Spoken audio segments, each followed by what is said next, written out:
Jojo Burgess, and I'm a proud member of the United Steelworkers, Local 1557. I've worked at U.S. Steel for 3 years, not at the Clairton plant, but I have over 23 years union experience with the steelworkers. I'm also the son of 2 former steelworkers, and I'm proud to announce also that my son is a 3rd-generation steelworker working in the Pittsburgh area. I can't tell you how excited and honored I am to be part of this event that highlights manufacturing in this Pittsburgh area. But the entire state of Pennsylvania benefits from this. A big part of my job at U.S. Steel is training new hires to work on the coke batteries, which is a vital process involved in the steelmaking process. I'm glad that I'll be able to go and say to the leadership of President Biden, to those new hires, that not only are your jobs safe for today, but he's investing in your jobs in the future. That's big for me.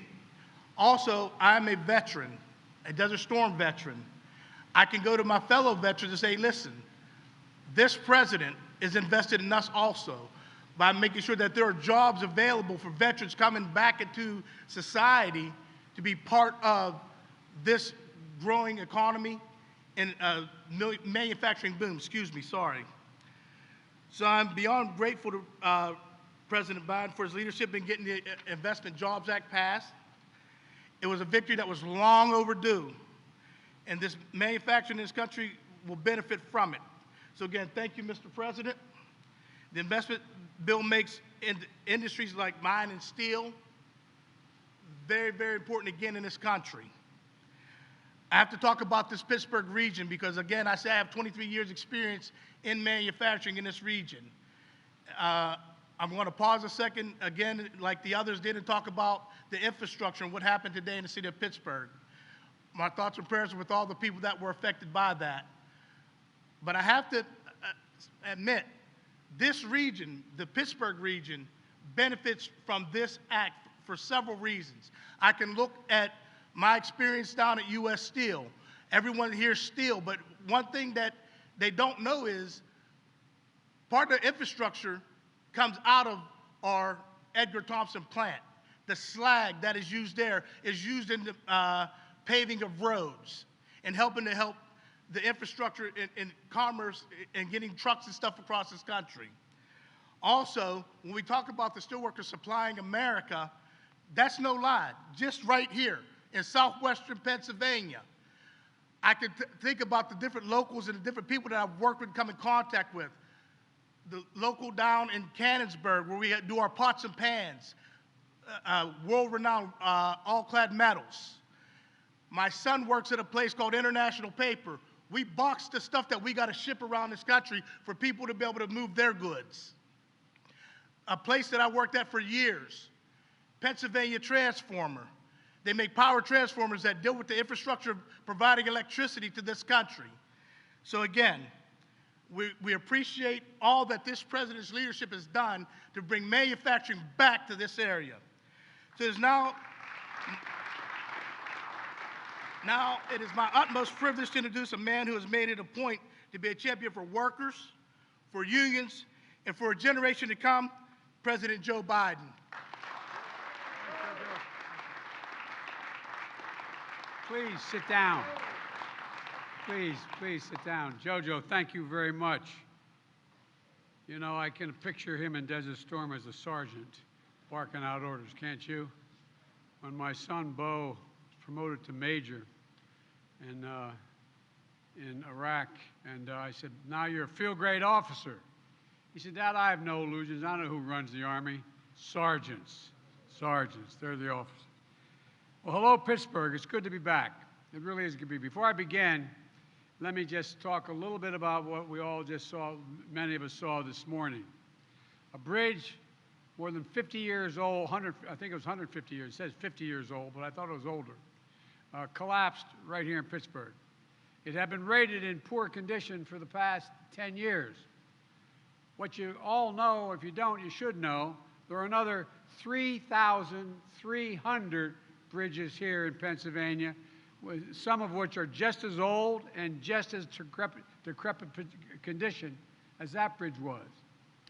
including here in Pittsburgh, the city of bridges. I've been coming to Pittsburgh a long time. I'm a Pennsylvania kid. I was born and raised the first part of my life in Pennsylvania, and I've been to Pittsburgh a lot. But all these years, I never knew Pennsylvania, Pittsburgh, Pennsylvania, had more bridges than any other city in the world. Yo! But across the country, there are 45,000 bridges in poor condition.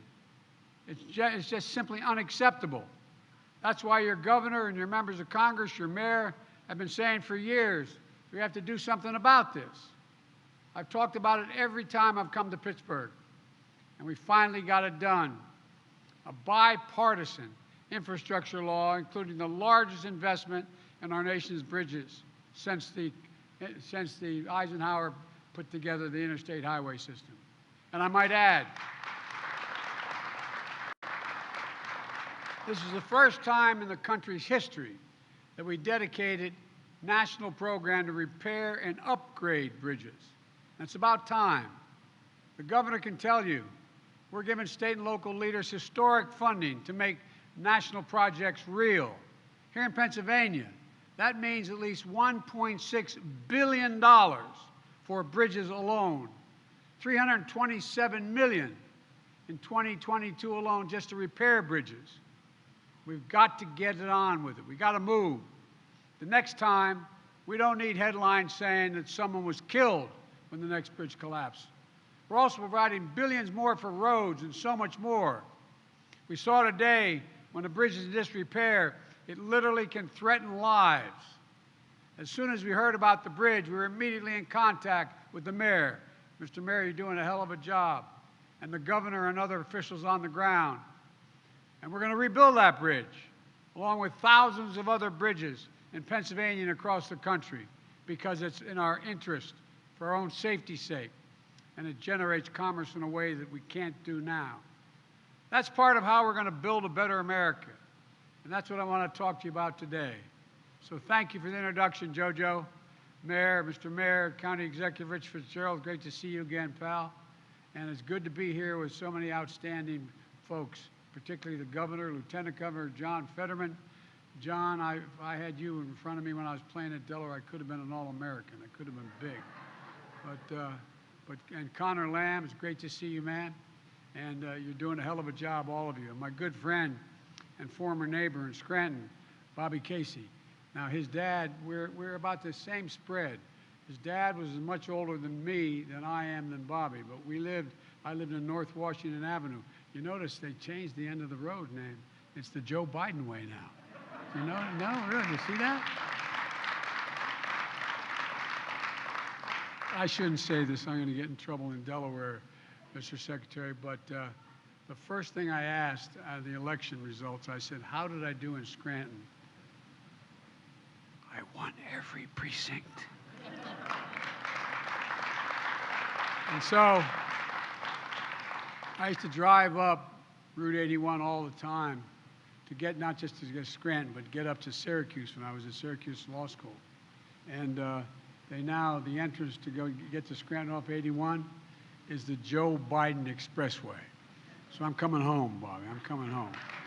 But look, all kidding aside, I want to thank our Commerce Secretary, former Governor Gina Raimondo, for joining us today. And I want to thank Congressman Mike Doyle, who couldn't be here today, but who's done so much for this district. Nearly 3 years ago, I began my campaign for president right here in Pittsburgh, first major stop I made. I said back then I was running to restore the backbone of America, the middle class. It's time we began to build this country from the middle up and the bottom out, so that I've never known when a wealthy person didn't do well when the middle class was doing well. We always do better when ordinary, hard-working people have a shot. After I accepted the party's nomination in August of 2020, I came to Mill 19 for my first major campaign stop. And I laid out my vision to build a better America with better pay, greater dignity for the working people who are the ones who built this country. I often hear about who built the country. Guess what? The middle class built this country, and unions built the middle class. And folks, making it in America with American manufacturing, and easing the financial burdens on millions of families. That's the same vision I laid out once again when I was here in Pittsburgh, the first stop I made after I was sworn in as president. Now, after my first year, I wanted to come back to Pittsburgh. This is my third time here in this facility. And to take stock of what we've accomplished together and look forward to the extraordinary opportunities that lie ahead for Pittsburgh and America if we continue to do our job. From day one, every action I've taken to rebuild the economy has been guided by one principle: make it in America, like we used to. No one knows that better than all the folks here in Pittsburgh, and that's why it matters so much. Making it in America is what built this city, the Steel City, the arsenal of democracy during World War II, when Pennsylvania generated as much steel as Germany, Japan, and Italy combined right here in the city of Pittsburgh. But Pittsburgh also knows the consequences when we ignore the backbone and fail to invest in ourselves, fail to invest in our people. Some of you have been around long enough to remember how this city lost 100,000 steel jobs between 1970 and 1990. I was raised when I moved from Scranton. My dad didn't have any work, and we moved to Claymont, Delaware. Used to be an outfit called Worth Steel. There were over 6,000 steel. The town was a company town. There's not a single steel worker there now. By the 1980s, more than 3/4 of Pittsburgh's steel capacity had been shuttered. You or your parents remember what you felt like in your neighborhood. It didn't feel good. The painful ripple effect it had. Jobs lost, families ripped apart. So you know that to build a truly strong economy, we need a future that's made in America. That means using products, parts, materials built right here in the United States of America. It means bringing manufacturing back, jobs back, building the supply chains here at home, not outsourcing abroad so we have better jobs and lower prices here. It means betting on America's workers. And it takes the federal government that doesn't just give lip service to buying America, but actually takes action. That's the approach I've taken from day one. And now we're beginning to see the results. We learned this week, after my first year as president, the United States had the fastest economic growth in nearly 4 decades, along with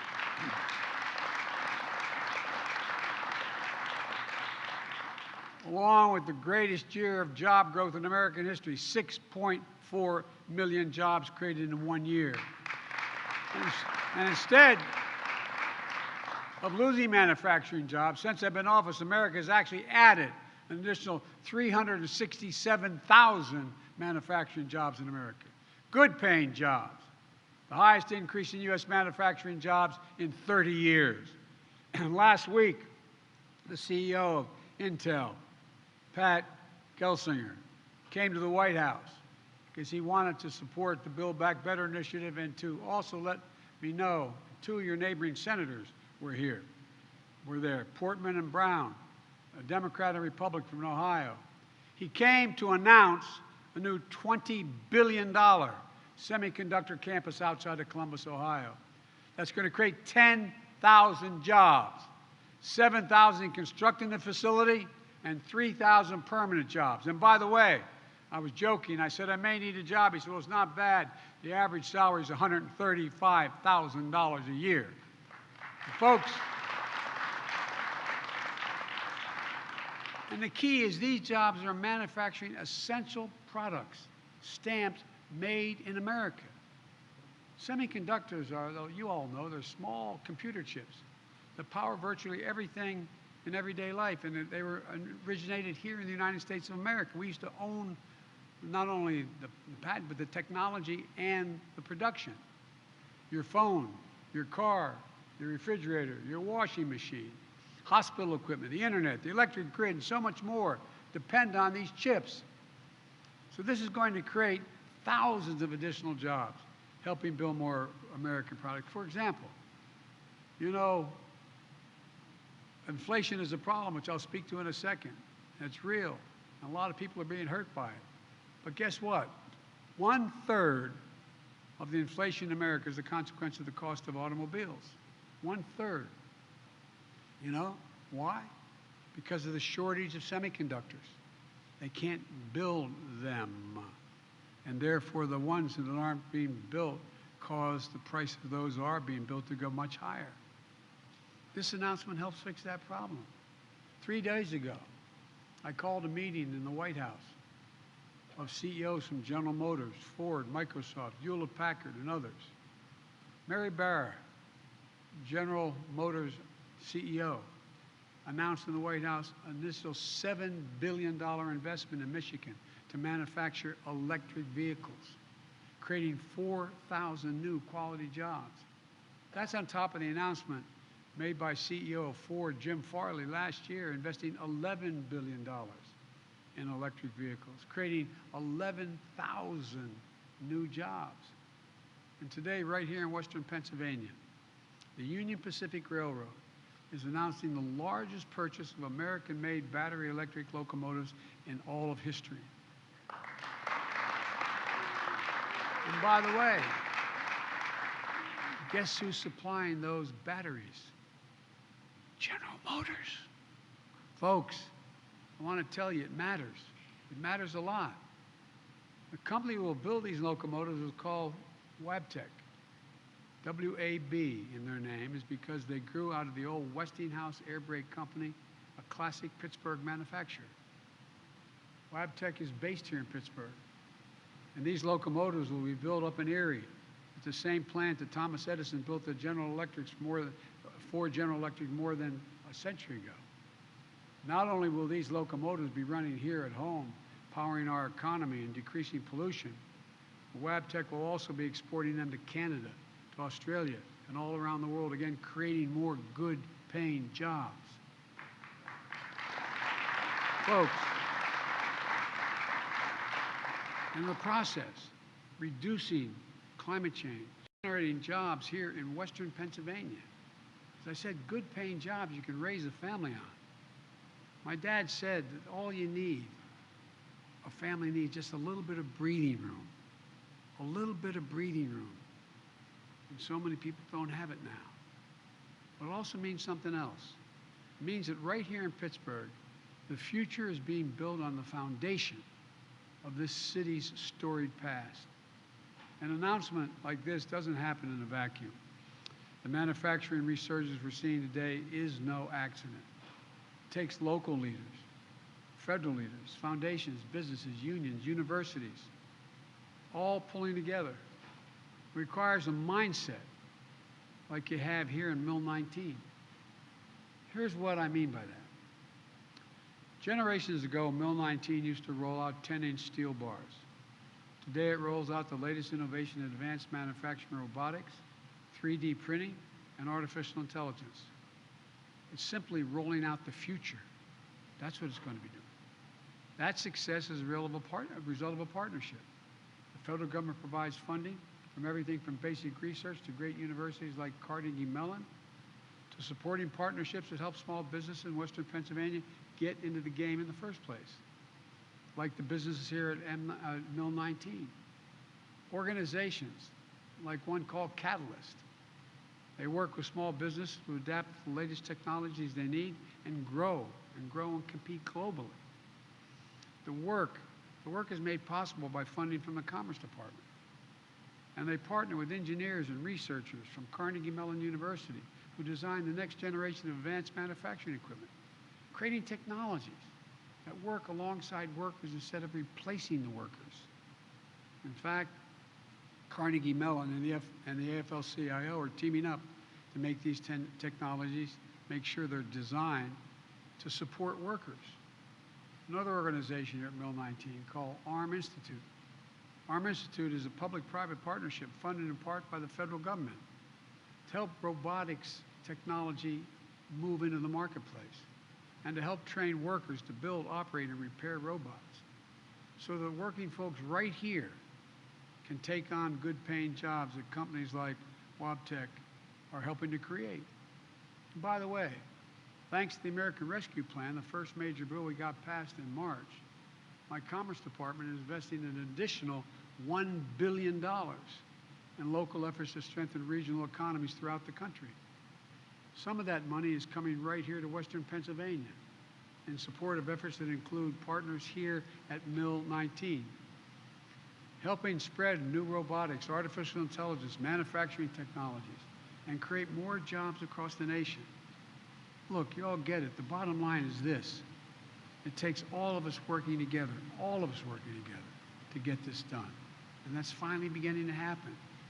When the federal government invests in innovation, it powers up the private sector to do what it does best, creating incredible new technologies, new industries, and most importantly, new jobs, good-paying jobs. These are the kinds of investments and partnerships that help us build a made-in-America future. We can't slow down now. We can't slow down now. We know what happens when we stop investing in the future of places like Pittsburgh. Decades ago, we used to invest 2% of our gross domestic product in research and development here in America. Let me emphasize that. Research and development. Today, we invest less than 1%. The United States of America used to be ranked #1 in the world in investing in the future. Now we rank #9 in research and development. China was #8 3 decades ago. Today it's #2. And other countries are catching up fast. But we can and we must change that trajectory. We have an opportunity ahead of us right now. The House and Senate, the United States Congress and the United States Senate are working out a bill that's going to provide an extra $90 billion for research and development, manufacturing all the elements of the supply chain needed to produce the end products. This would help create more partnerships like the ones you have right here at Mill 19. Secretary Raimondo, former governor of Rhode Island, she's been helping lead this effort. She knows what it takes. And my expectation is this will continue to be a bipartisan effort, God willing, just like the infrastructure law. And by the way, regarding the infrastructure law, we brought together Democrats and Republicans, being led by Senator Casey and Senator Lamb and other members of your delegation here, the Democrats, along with Republicans, to do something about infrastructure. Now, just 74 days after signing that law, we're already making tangible differences for highways, ports, airports, rail, high-speed internet, clean air, clean water. That includes $1.6 billion over the next 5 years for Pennsylvania to repair its bridges. As I said earlier, there are more than 3,300 bridges across Pennsylvania and over 7,500 miles of highway in poor condition. It also means jobs, replacing lead water pipes, so families in 10 million homes and in 400,000 schools and child care centers can drink clean water, not lead-based. Jobs.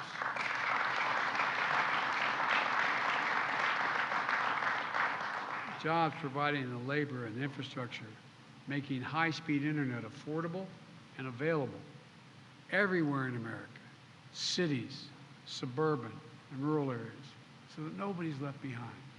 Nobody's left behind. You know, when you can pause for a second, if you think about it, how many times during the period when COVID was so bad, it's still not good, but we're getting there. When COVID was so bad and schools were closed, you'd ride by a McDonald's and see a family sitting in the parking lot so the kid could use his computer or her computer to be able to tie into the internet out of the McDonald's or any other fast food restaurant. This is the United States of America, for God's sake. What are we doing? What in God's name are we doing? We've announced major investment of $858 million to modernize the Montgomery Lock in northwest of Pittsburgh here.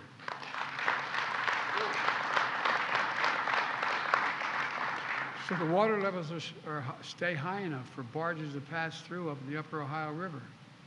We move about $500 billion worth of goods through those locks like these across the country every single year. When they're not working, it creates choke points.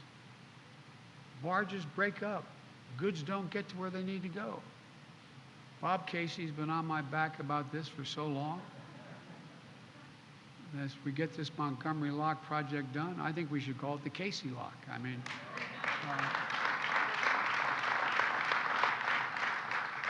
Bobby, I didn't know anybody in Scranton knew what the hell a lock was, you know what I mean? But all kidding aside, it's going to happen. It's going to happen. I've also announced, after consulting with my friend Cecil Roberts, President of the United Mine Workers, a plan to cap and plug orphan gas wells and oil wells, spewing methane into the air. Over 100,000 of them. Clean up abandoned mines. I come from coal country, Scranton. Thousands of these wells help generate economic growth here in Pennsylvania. But now it's time to create good paying union jobs, capping those wells. They're abandoned. They get the same salary as those who dug them in the first place. Look, this law also delivers $7.5 billion to build a network of electric vehicle charging stations. A good friend of mine, Lonnie Stevenson, the president of the IBW, they're going to have a good time, man. Over 500,000 of these charging stations on our highways. And by the way, when you build these stations, what happens, just like when you build a gas station on a highway, other things grow up around it. You're going to see communities grow as a consequence, making us more globally competitive in the future of electric vehicles while helping fight climate change. And folks, here in Pennsylvania, you all know best the cost of inaction when it comes to climate. Extreme weather cost this state $10 billion over the last decade. $10 billion.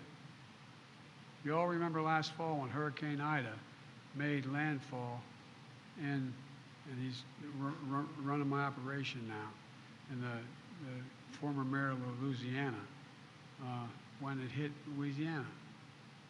Winds hit 178 miles an hour. And guess what happened here?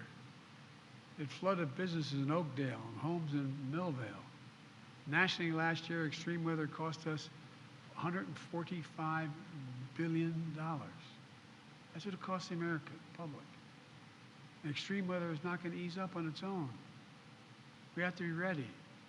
That's why we're investing in our resilience, building roads higher when we rebuild them, our levees stronger, our power grids more durable so they don't get blown down and cause massive, massive, massive wildfires, to withstand the increasing ferocity of extreme weather.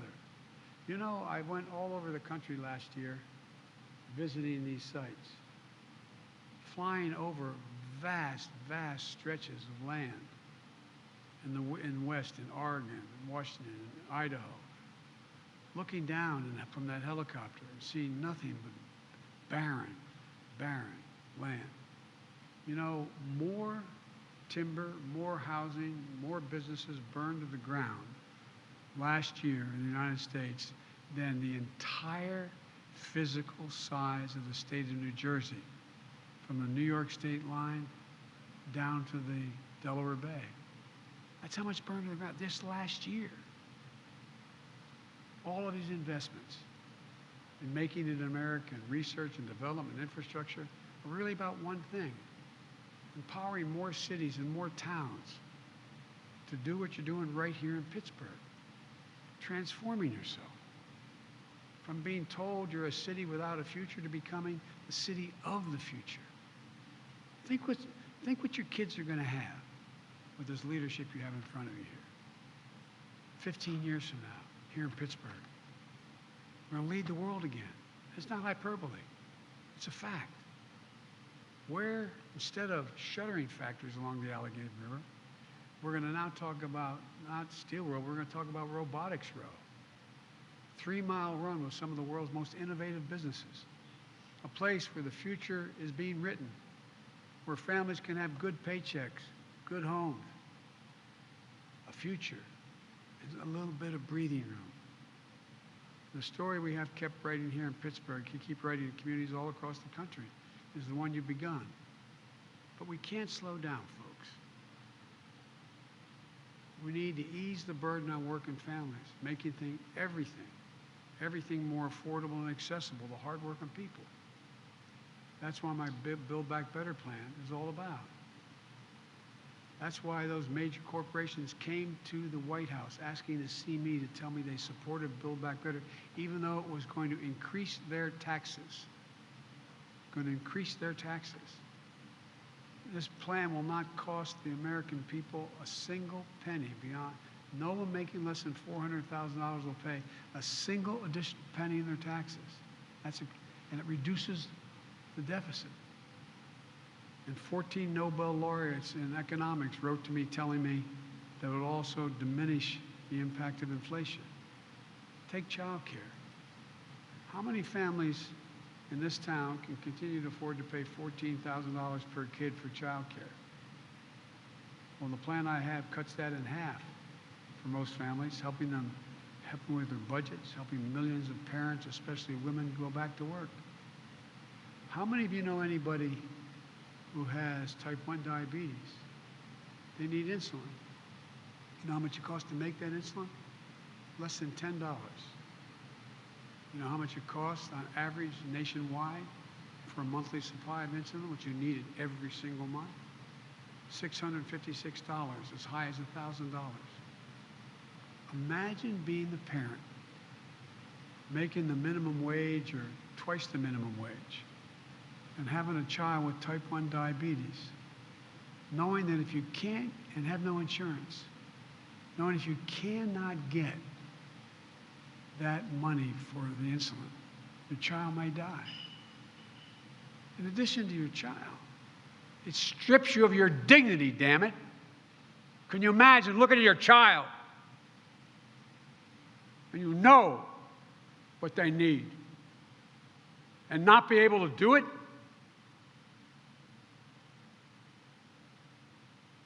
Many of you have lost children. Many of you have seen. Imagine. It's outrageous. And we have an answer. At the same time, same is true for home and community-based services for seniors and people with disabilities. Folks, look.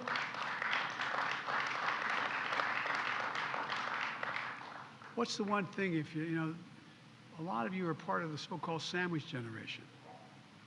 You have a child that you need to get daycare so you can go out and work, as well as you got a mom or a dad who's elderly and living at home and they don't want to move out of their house. They don't have to sell every single thing they have to be able to move into a nursing home. But the data shows 88,000 people qualify, 800,000 people qualify under Medicare to get that help, but it's not available. And sometimes it's as little as making sure there's someone there just to pick up the prescription, put a handrail in the shower, making sure someone can show up and help the meal. It's cheaper for everybody. It's a decent thing to do because the parents deserve to have a little bit of dignity. And it will not increase the deficit, and it will not cost anybody making less than $400,000 a penny. I'm a capitalist. If you can make $1 billion, $1 million, go at it. It's good. But at least pay a little bit. Fortune 500 companies. In Fortune 500 companies the last 2 years, there are 55 who made over $40 billion. Didn't pay a cent in taxes. I'm not talking about anybody paying any more than they did 10 years ago. Look, we know how to ease the pressure on families. We're increasing productivity and the potential for our economy. We can afford these investments by making sure the wealthiest just pay a little bit without increasing the deficit. As I said, no one earning less than, I guarantee you, check it out, no one earning less than 400 grand will ever pay another penny. And I told you about the impact of 17 Nobel laureates saying it's going to decrease inflation, not increase it. So here's the bottom line. The United States is in a position to outcompete the rest of the world once again. We're at a real inflection point. Technology, society's changing, and we've always been ahead of the curve. We have an incredible opportunity ahead of us. We still face tremendous challenges. But if we can keep coming together and invest in the backbone of this country, there's no limit to what we can achieve. So let's continue to give working families a fighting chance. Let's keep investing in the future of every city and town in this country. Let's face the challenges head on. Let's keep building a better America, because it's totally, completely within our power. I promise you. I promise you. It's about time we stop fighting. It's about time we start working together again. Thank you for your consideration for what we're talking about. We can do an awful lot. Thank you, thank you, thank you. Thank you. Yes, thank you. Folks, a guy who's helping all those vets coming back is the head of the VA, Dennis McDonough. Dennis, raise your hand, pal. Let him know who you are. He's back anyway. We'll get him. We'll get him. But there's a lot going on, folks. God bless you all. May God protect our troops. Thank you.